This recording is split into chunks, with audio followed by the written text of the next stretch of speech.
Welcome to 303 Hoops, a whole lot more than the box score. For you hoop junkies, number nerds, or just someone who loves basketball, this is for the love of the game. Oh, how I've missed that. Live from 303, I'm Ryan Hinske. And I'm Caleb Bunch. We are back.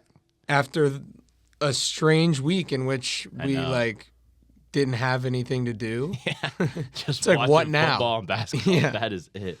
So, a good sports fans holiday, though. Thanksgiving. Hope you all enjoyed your time with family, friends, loved ones, whoever you celebrated with. But my favorite holiday, personally, you get to eat all this good food, fellowship with people that you care about. Ooh. I do that every time. Already messing up. I do that every time. And watch college basketball. And watch right? college basketball. Not any other sport. Yeah, I know. The Lions, the Cowboys, the Ravens were on, but I think we had a great week of hoops that we got to talk about. Oh, yeah. You know, obviously all these tournaments were going on early in the season. We get all these ranked matchups that we love to see early. Gives us a testament, or is a testament to teams, how they're going to be built for the year. So it was fun to watch. But yeah, before we start talking about that, and oh, how I have missed this as well. Yeah. Our songs of the day, please. Yeah, like what have we been listening to over break? I know. For me, I chose, and this is because of an important date/concert coming up. Erykah Badu. Yes. 25-year anniversary of Mama's Gun. Really? She's doing a live concert, a live stream. I believe, December 6th at 9 p.m. Eastern, 8 p.m. Central. She's doing a live performance of the Mama's Gun album. I don't think, I should have double-checked, but I don't think this song is on that album, but one of my favorite songs by Erykah Badu is Tyrone. Call him Tyrone. It's very, it's a very entertaining song.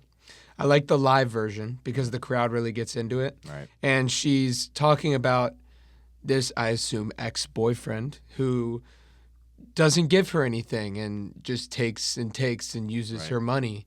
And she's like, Tyrone, you better get your stuff and get out of here. And I love it. You know, it's just a really, no, she's awesome. Get out of here, Tyrone. You know, it just makes you feel like empowered. How could you do this to Erykah Badu? No, she's awesome. Yeah. Badu has had a couple interviews that I really appreciated. She had an interview with Ari Melber. He's like a political commentator, but they were just talking about life and really her perspective. Yeah, it was really good. You need to watch it. And then she also had a recent interview. I think it was with Spotify or something like that. And the interviewer was like, "What could you tell younger Erykah Badu?" And she's like, "Nothing." Yeah, I wouldn't be able to tell myself anything. Let her do what she wants to do. So that's awesome. No, she's awesome. But I chose another artist from the aughts. I love that. The aughts. 50 Cent. My song is Window Shopper. It's Christmas season, you know. And we just celebrated Black Friday, Cyber Monday, and there was a whole lot of window shopping going on. Small Business Saturday. Small Business Saturday. I forgot about that, yes. But, yeah, 50 Cent, Window Shopper.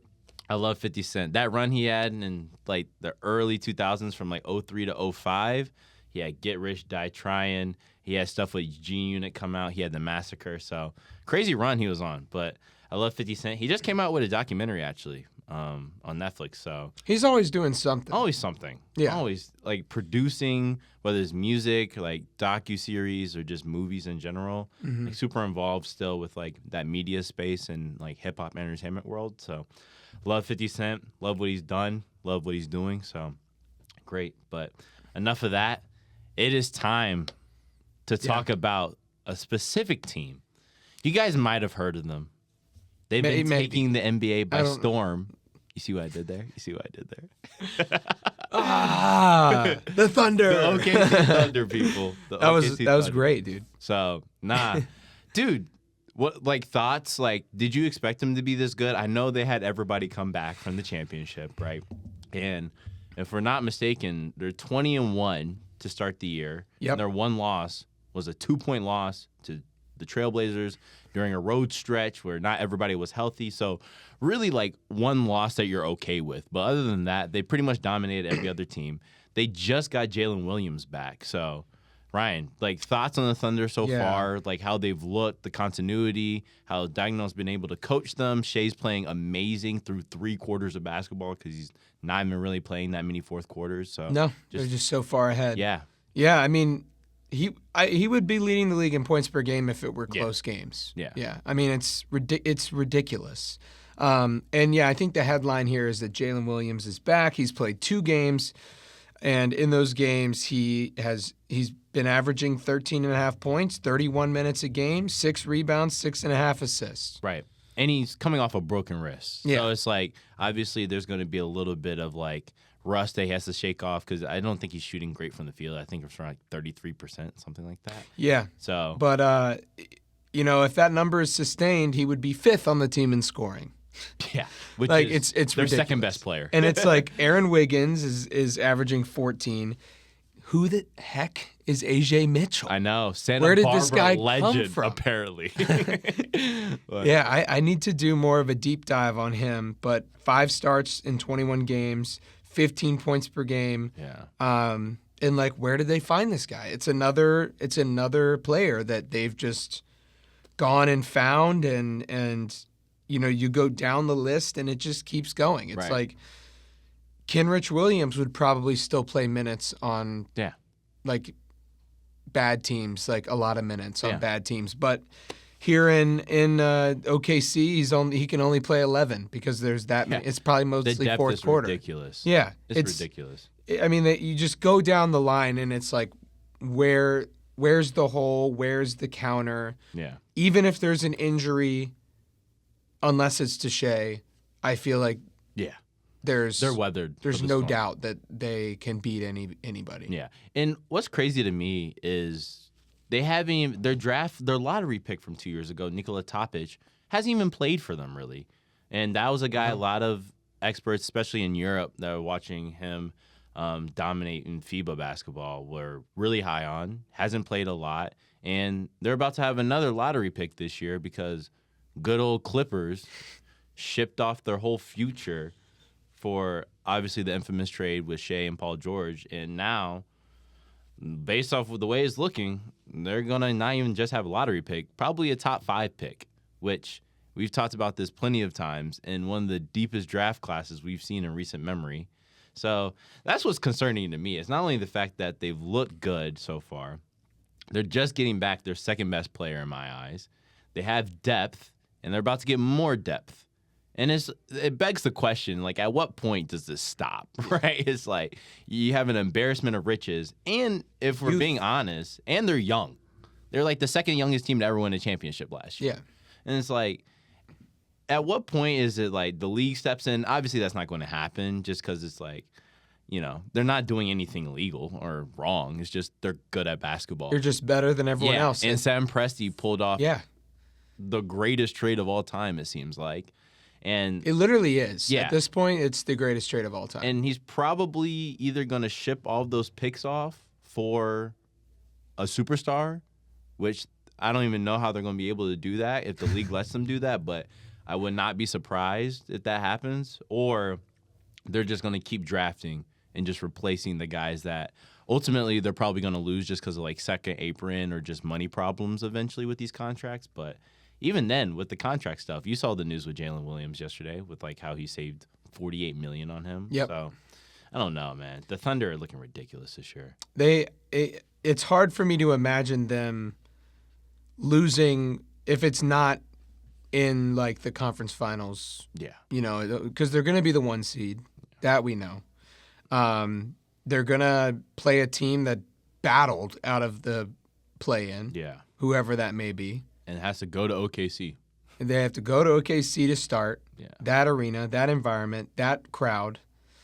And then I just don't like. We talked a little bit yesterday about potential matchups. Right. Who can beat them? Are the Nuggets good enough defensively? I don't think so.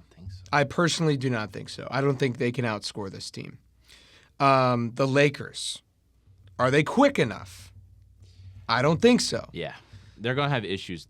I will say, though, that's a formidable opponent with especially Braun coming back, but that I don't think. Yeah. And if Ayton keeps playing well, Right. and if Luka is Luka, The depth is the problem with the Lakers, though. We Yeah. talked about that in previous episodes. I just don't think they can run with them Yeah. for 7 games like that. No.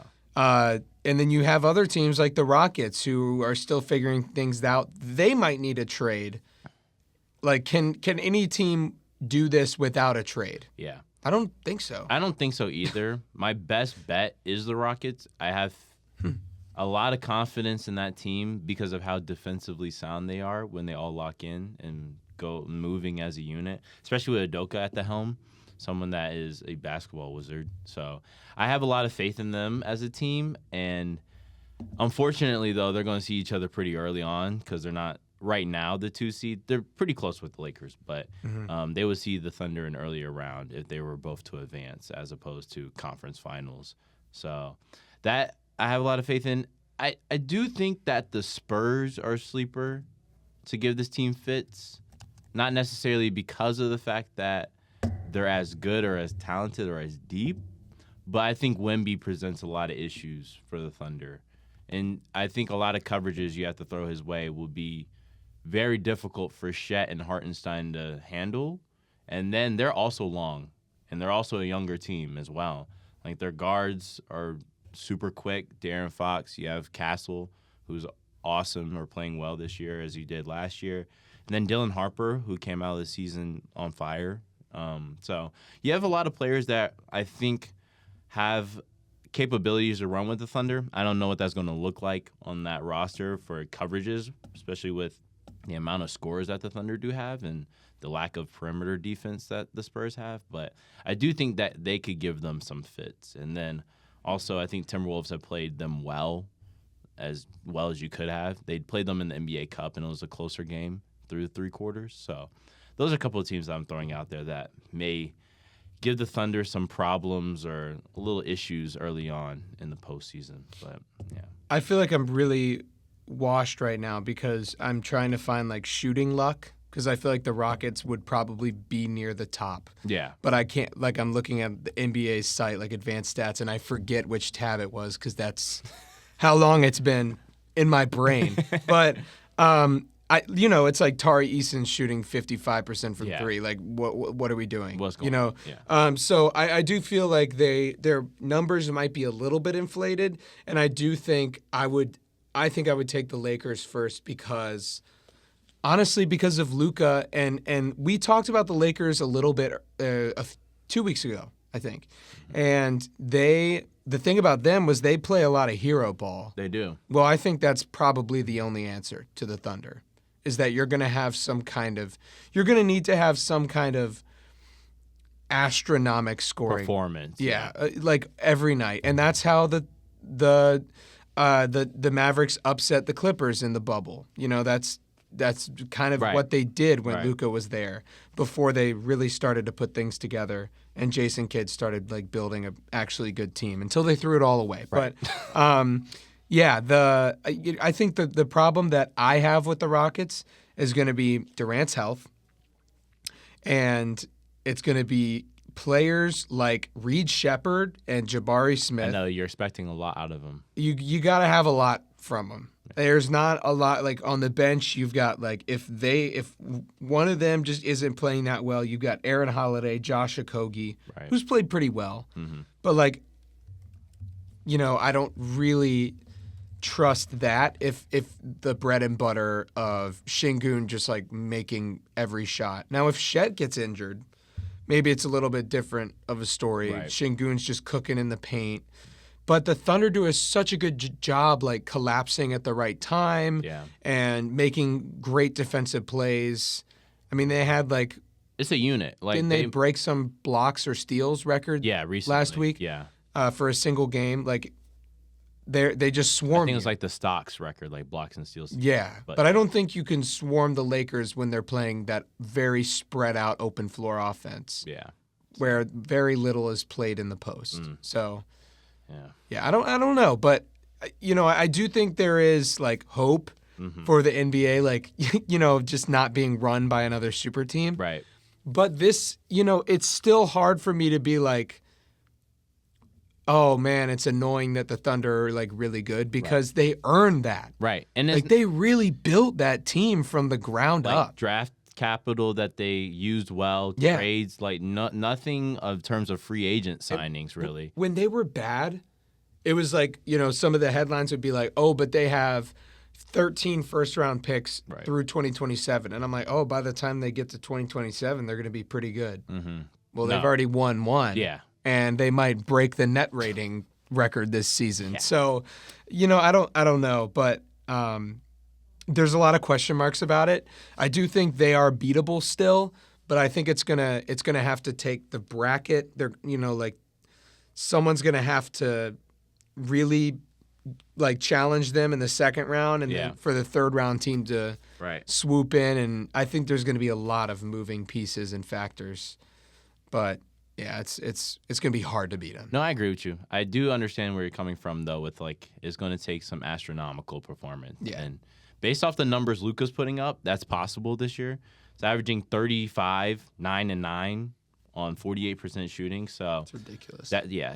He's playing at a ridiculous level. So who knows? Maybe that might be what it takes to beat the Thunder. And considering that, though, Luka might have an argument for MVP, which would be the first time that he's won his MVP. He's been in the conversation a couple of times. So I do think, though, based off how he's playing, he is just a matchup problem or nightmare for any team he's going against. But who knows?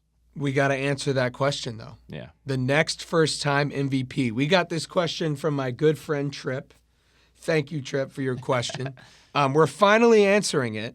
And we have to – the question was – because that was our Pistons episode. We were talking about how good the Pistons were. They started 10-2 or whatever with 10-1. They're still number one in the East, by the way. And they are kind of separating themselves as potentially the best team in the East. And we have to finally answer that question. Next first-time MVP. So I wrote down some candidates. The two most obvious are Luka Doncic and Cade Cunningham. Right, Cade Cunningham is the best player on the best team in the Eastern Conference. That makes you have a better chance of winning MVP if you're the 1 seed.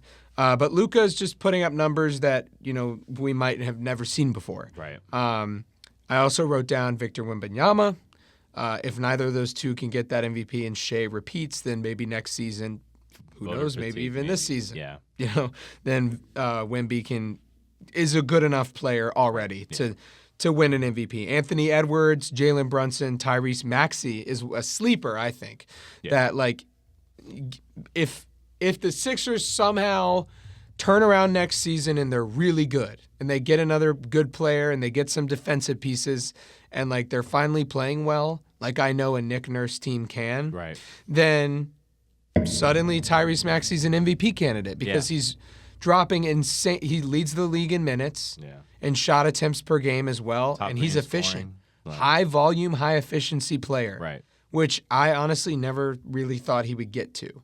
And then Alperen Şengün is the other player. I'm probably forgetting a player or two, but those are the I think ones those I are the have main down. people considering how this season's looking. I do think, though, someone that is not necessarily in a lot of conversations, but is a dark horse based off how his team has been playing and how he's been playing is Devin Booker.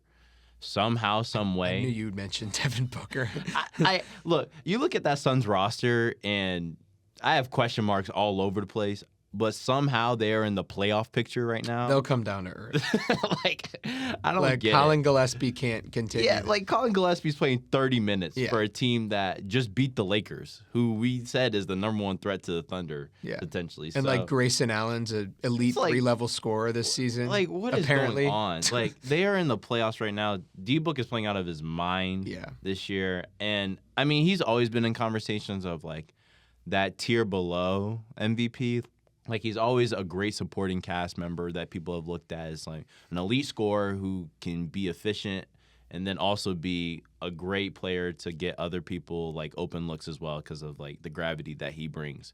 And we saw that with Chris Paul and DeAndre Ayton years, and they were able to go to the finals. But I think this year he's kind of stepping into that leadership role a little more just because the people on that team, like Jalen Green, Dylan Brooks, Colin Gillespie, you have to be a leader. Comment Malawach, yeah. So I just think that Devin Booker's a name to consider. I don't think that he's going to be in those talks as much just because of the fact that the Pistons have been so dominant in the East, and then other teams as well, like the Lakers. The Spurs are above them right now in standings as well. So those are some people to look at, but I do think Devin Booker's having an amazing year. So, yeah. As much as the NBA wants the MVP to be a regular season award, I do think that voters consider playoff performance and if they really believe that team can win a championship. Yeah. Me personally, if I were a voter, and with the amount of influence we have, we should be MVP voters. Like, we should be As fans. Yeah, Yeah. but as experts. Yeah. But I think that Devin Booker and Trae Young are two names that I would list as, if I were a voter, I will never have belief that they can be the best player on a championship-winning team. You don't think he was the best player of the year they went to the finals against the Bucks? But they were never going to win. They were up 2-0. They were never going to win. They truly were never going to win. I really believe that. In my heart of hearts. I would disagree with you, but I'm just saying, like, there's been flashes. Yeah, I just don't see the like with Trae Young, it's that he's the worst defender in the NBA. That's a little different. But yeah, Devin Booker, I think it's defense and also playmaking. I know he can pass, but I think you need some level of like elite passing these days to be like the offense runs through you. Interesting. In the way that they play offense in Phoenix. I get that. I think he will always need either a better player or like a big three of like they're all like top 10. I get what you mean. Like, you know what I mean? Yeah. I'll believe it when I see it. Mm. But I'm not convinced. I'm a Devin Booker still. But if it's purely regular season, I hear you.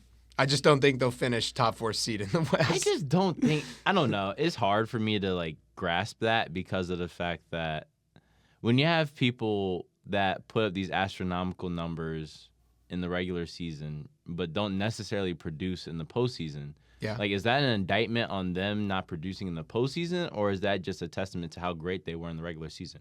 And the common person that comes up in this debate is James Harden, right? Yes. Like, I was thinking James it's Harden. like prime Houston James Harden, because I think he proved himself a little more in the past couple of years. But like when he was in Houston, right, he was putting up numbers that unfathomable, looked like 2K numbers. Yeah, the volume was crazy, ridiculous. But then he goes into playoffs and he doesn't necessarily produce at that level. But it's like I still look at him as an MVP candidate. I don't necessarily factor in the fact that I have this expectation that he's not going to produce at that level. But I don't think that's an indictment on him. I just think it says how good you were during the regular season. I think that's what how it should I look be. at MVP. I think you're right. Yeah. I think you're morally correct. Morally correct. Yes. I think I shouldn't be thinking about the playoffs. Right. When thinking about the MVP. But I do. But you do. I do. Yeah. I got to get better at that. So, it's my fault. So do you have faith in Cade then when it comes to the playoffs? Yes. Okay. I think he has the size. He can do a little bit of everything. Actually, a lot of everything currently. Yeah. If you need him to make a big block or defensive stop, he can do that. If you need him to dish out a crazy assist, he can do that. Pick and roll game. Mm-hmm. He's just Trae Young but taller. Right. Physically dominant. Can play 48 minutes if you need him to. He has the motor, he has the skills, he has the shooting touch now, which I think was something his rookie year was like, he has to – he's a good shooter, but he needs that, like, shooter's touch. Mm-hmm. And he has that. So I think he can do it, but I think it's going to be Luka. I think it'll be Luka too. I don't – the Pistons are a tough team to evaluate, especially considering – how they've been historically, or not even historically, just in our lifetime. Yeah. Mm-hmm. It's like, ooh, that's a tough player to look at and be like, I have faith in that organization to continue to surround him with talent. But they've done that so far. They got the coach for him. I think Bickerstaff's great with him. But I do agree with you. I think it'll be Luka. And especially if he puts up the numbers he keeps putting up, and somehow, some way, the Thunder come back to earth and not even necessarily lose the number 1 seed, but the Lakers and them are like closer in record than what we thought at this point in the year. Mm-hmm. I do think Luka will have an argument. And if they're the 2 seed and he's 35 points per game and 48% from the field at that usage rate, I mean, it's Luka. That's raps there. So yeah. But speaking of further talent that'll come into the league, college basketball. It was amazing. We had Feast Week, my favorite time of the year in college. It's the best. Besides March Madness, of course. So we had a couple matchups. We had Duke, Arkansas. My Dukies pulled that off. Florida. We talked about in the first episode, Ryan, Gator gripes. Do we have Gator gripes? That was the question. Yeah. And I think I had stronger Gator gripes than you. You did. You might have to confess. I know. I'm I kidding. know. It looks like on Thursday I might have something to say, but yeah. It's just a different team. It is a different It's such team. a different team than they were last year. And watching them, I'm like, I think Golden's a little upset because I think he expected better guard play this year. And I've been watching a couple of their games, especially in the TCU. Like, Xavier Lee is not exactly who I thought he would be. I think that Ivy to SEC transfer, even though the SEC has fallen off compared to last year, a little bit of a difficult transition for him. Yeah. Like, he's been playing better more recently, but I do think there's been rough patches where he's like, the level of physicality and the defenders I'm seeing just completely different. Just completely different. So, yeah, it's tough. But we forgot this team, Michigan. We talked about them a little bit with Yaxel, but goodness gracious. They beat they beat Gonzaga. They beat them by 40, and now they're the number 3 team in the AP poll. And their in-state rivals, Michigan State, beat UNC. So that state has a lot of great basketball to come. The Big Ten matchup between them will be amazing this year. So both of those squads are playing well. And in interesting fashion and interesting news, Tom Izzo is retiring after this year. So what do you make of that? It's sad. I know. Well, there will be a void. But, I think we have to talk about this more because I want the people to hear what you have to say about their recruiting class that he's set up and is now like leaving. But I assume that was transparent with some of these players. Maybe not. There's still time. I don't think so. So we'll see how that shapes up. Like, recruiting's not done. I mean, in terms of signing period, I know that there's an early signing period, and I'm not exactly sure about all the recruits and where they stand with that. But I do think it's interesting, though, when you bring in what's now ranked the number 2 recruiting class in the country for next year, and then you just are essentially letting them know via Twitter, or I hope they had a personal phone call, but it seems like a lot of the world found out via Twitter yesterday that he's retiring, or 2 days ago. So I just hope that it's I know, it's tough. The former. I think it's tough, too, and I think a huge part of this is NIL. We've talked about this with a lot of older coaches not wanting to deal with the circus of NIL, and just college basketball for them is not the same anymore in terms of the way they view it and the way that, honestly, the direction of the sport is heading with just essentially being pros. You got contracts, you have money, and you have to deal with the fact whether or not you want to stay at a program for X amount of years or not. Yeah, and Izzo just wants to coach. Yeah. Just hard-nosed, like, old school. And, like, become a father figure for his players. Exactly, and be a mentor. So that's interesting. But some other matchups we saw was 17, Tennessee. They fell to Kansas. So Kansas has had an up-and-down year. Like, they lost to Duke, but they just beat Tennessee. And they've also had close games as well with UNC. So, I don't know. That'll be an interesting squad to keep up with until March. And then also 21 Auburn over the Big East champions in my original segment, the Johnnies. So, I don't know. The Johnnies have been struggling this year, and I know you take great pride in that, knowing that the UConn Huskies have looked great this year. So, that was a tough watch. But that's the same Auburn squad that went to overtime with Bethune-Cookman. So, it's like... Yeah, they're looking rough. They were my championship pick last year, and now it's like, what? I'll never pick them again. Bruce Pro retires, and now this happens. So, yeah. I don't know. It's been interesting, but college hoops has been great so far this year, guys. Like, we're going to keep up with that. Do you have a favorite for the number 1 pick? I'm going to resume this video. Watch this. Because we gotta do the outro the proper way. Oh. We were out for like 10 seconds, but we're back. Okay. Do you have an outro or do you have a outro? No, you do the outro. What do I do? Before I start that, do you have a number 1 overall pick that you think? Like the best team? Yeah. No, just player. Oh, yeah. Oh man, I think Boozer right now. Boozer? Like 35-9, and he's like against Arkansas. I know. And he's just doing it like constantly. And I think the big thing about him is being the vocal leader, like brings the ball up and calls the play and sets up the offense. I didn't expect that from him this season. No. And I just didn't think it's hard to be on Cooper Flagg's level. It is. Especially in the exact following year, but I mean, playing well. he's the youngest player in the NBA, and he's dropping 30 points. Like, it's ridiculous. But, yeah, just to wrap it up, I think Boozer has been more than I expected. I think Debansa's been about where I've expected, which is good. But Boozer has just been, when I think of college basketball this season, he's the first player I think of. A lot of outlets have him potentially winning Player of the Year, so we'll see how that works out. But what about you? Who's yours? I think number one overall, it's going to depend a lot on the team, but I think the best player up to this point has been Boozer. I think Peterson has shown a lot too. Debansa's right, like you said, where I thought he would be, but Koa Pete, man, that kid has surprised me every game. And Arizona looks like they're a top 3 team, Final Four bound, looks like so. And they're ranked number 2 now? Yeah. Yeah, number 2. Where did that come from? Exactly. But so it's fair. If they keep playing at the level they're playing, I think Koa Pete's going to go up a lot of draft boards. So. Well, I'll just say one last thing. I'll say I know this is running long, but of course.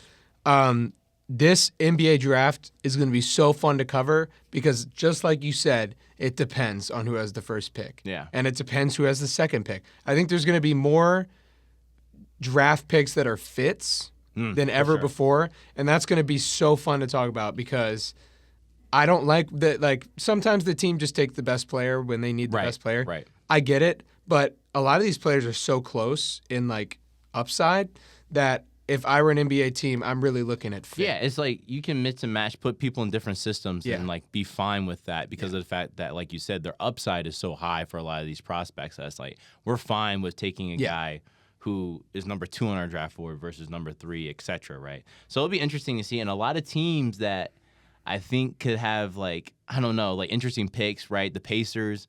It'll be fun to see who they get, and then especially when you add Tyrese back to the mix. The Thunder, of course, we've talked about them, and whoever they get in this draft. If they get away with Koa Pete, that's ridiculous. It's a crime, actually.